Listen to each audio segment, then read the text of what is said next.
Kita beralih ke Kalimantan Tengah, satu orang tersangka ditetapkan atas kasus longsornya tambang emas yang menyebabkan 3 dari 10 penambang emas tewas di Sungai Seribu, Kelurahan Pangkut, Kabupaten Kota Waringin Barat, Kalimantan Tengah. Tersangka adalah ketua rombongan penambang emas. Hal ini disampaikan Kapolres Kota Waringin Barat AKBP Devi Firmansyah kepada awak media saat berada di lokasi pencarian 7 penambang emas yang masih belum ditemukan pada Sabtu kemarin. AKBP Devi Firmansyah mengatakan ketua rombongan berinisial H merupakan orang yang bertanggung jawab atas kejadian tersebut, di mana tersangka adalah perekrut para pekerja tambang ilegal. Dalam kegiatan pertambangan tanpa izin tersebut, H juga bertugas mengatur seluruh kegiatan yang ada di lubang galian tambang yang membuat 10 anak buahnya tertimbun longsor. 3 orang diantaranya ditemukan tewas. Tersangka hingga kini masih dalam pemeriksaan intensif penyidik Satreskrim di kantor Polres Kota Waringin Barat. Sementara itu, hari kedua pencarian 7 penambang emas yang diduga masih berada di dalam lubang tambang dengan kedalaman 65 meter belum membuahkan hasil. Ya, jadi sementara kita sudah menetapkan tersangka dan kemungkinan akan ada penambahan tersangka yang lainnya. Ini semuanya status quo. Jadi besok saya melihat waktu yang tepat, nanti akan saya kirimkan tim untuk melakukan penyitaan terhadap barang bukti. Karena semua yang ada di sini semuanya barang bukti. Kita akan melakukan penyitaan untuk selanjutnya kita lakukan proses sidik. Ya.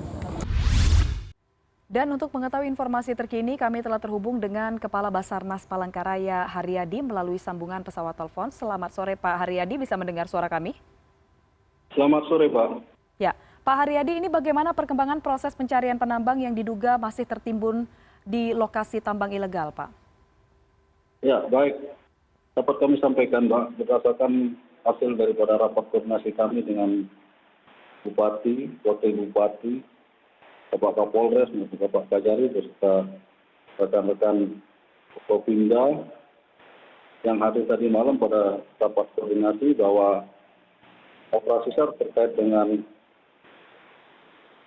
7 orang penambang yang masih tertimbun, kita lanjutkan kembali. Dan hingga saat ini tim SAR gabungan masih di lokasi kejadian. Lalu apakah hari ini ada korban yang ditemukan, Pak Haryadi? Hingga saat ini korban belum ada yang ditemukan, Mbak. Karena pertama, kami harus mempertimbangkan dari faktor safety, faktor keselamatan penolong, bahwa kondisi di lokasi, kondisi cuaca yang tidak menentu. Itu yang pertama. Yang kedua, bahwa itu sudah disampaikan sebelumnya, yang menjadi permasalahan untuk masuk ke lubang galian tersebut adalah diameter dari lubang yang sangat sempit, yang berdiameter kurang lebih 80 cm dengan kedalaman 60 meter. Dan bukan hanya satu saja di lubang vertikal, lalu ada membentuk lagi, membuat atau menggali lubang horizontal sejauh 30 meter dan diameternya lebih kecil, Ya. 70 cm. Demikian, Mbak.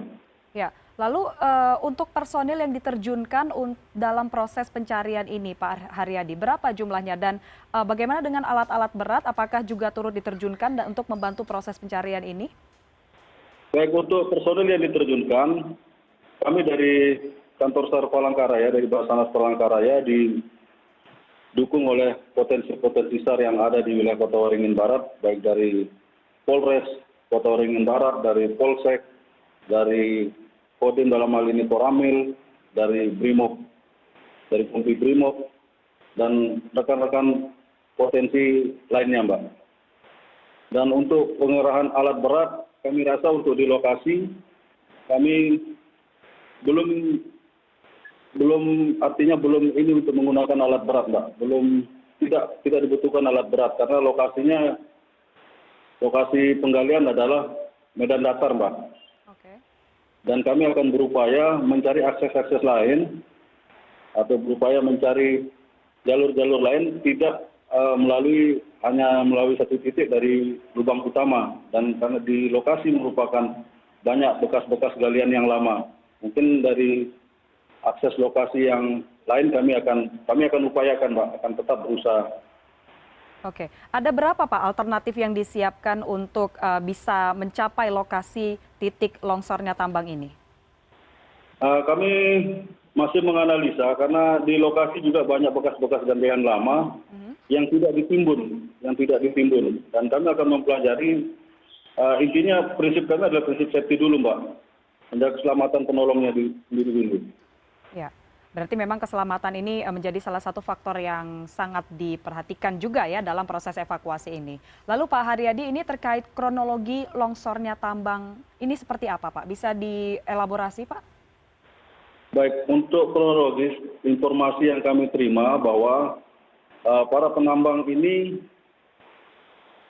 di dalam melakukan penggalian lalu tidak merasakan terjadi ya hujan di luar lokasi penambangan, dan air masuk bisa saja dari lubang-lubang galian lama, Mbak, karena posisi penambangan ini ada di dataran atau di galian yang horizontal yang dari medan vertikal itu 60 meter, Mbak. Demikian.